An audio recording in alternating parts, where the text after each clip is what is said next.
Hey ladies and gentlemen, Steven here from Redolessence, and I want to take the time to welcome you back to another video. Thank you so much for your viewership, really appreciate it. And I have Carlos with me today. What's going on, guys? And we're going to be taking a closer look at a fragrance by the company, the Perfumer's Workshop, Amouroud, and this one is called Agarwood Noir, so stay tuned.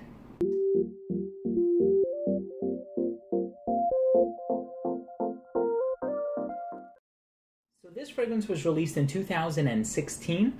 This is a company that I had the pleasure of discovering and exploring courtesy of Oswald. Yes. So they sent me a bunch of samples and I've been testing them quite thoroughly. And for this one, I wanted to step out of my comfort zone a little bit because this is a predominantly floral fragrance. It is. And this is one that you've owned for a while now.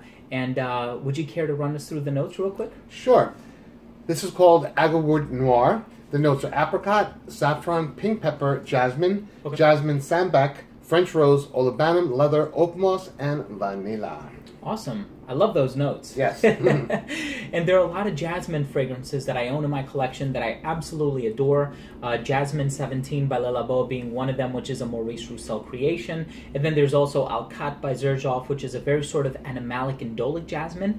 What do you get from this one?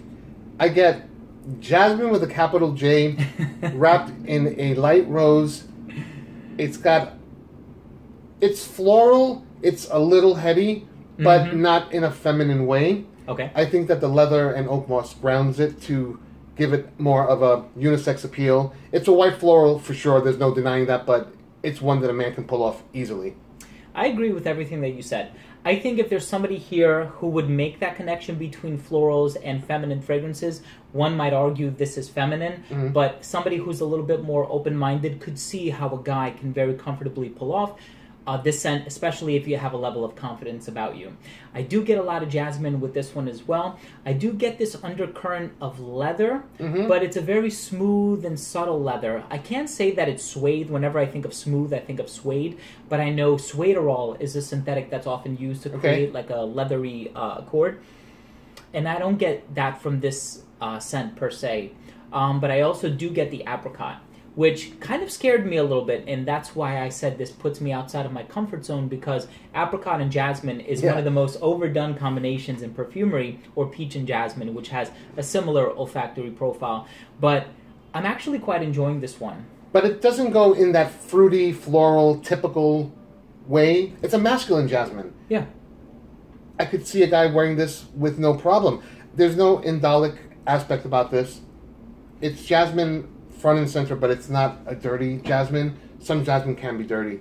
Okay, yeah, so I do get a bit of indole, but this is on the cleaner side. I think, yes, you're right. When you would compare it with, like, Alcat, this is definitely not as indolic.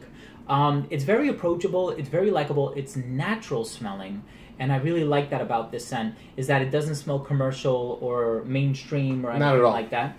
So you can tell that the ingredients used in here are high quality. Now, what about occasions? This is a special occasion fragrance for me, I would say. Me too. It's kind of like adding that flower to your suit if you're in a wedding party or something. It's not an everyday fragrance, I don't think. And it's one that I would wear on special occasions. Yeah, I could see myself wearing this when I'm very well dressed up. I think this is the kind of scent you want to avoid wearing on a casual scenario. One, because of the price point, but two, just because of the overall vibe that it conveys. However, you know, if you are the connoisseur as we are, and the fragrance is your bailiwick, then obviously you can wear it whenever you want. So these are just recommendations at the end of the day.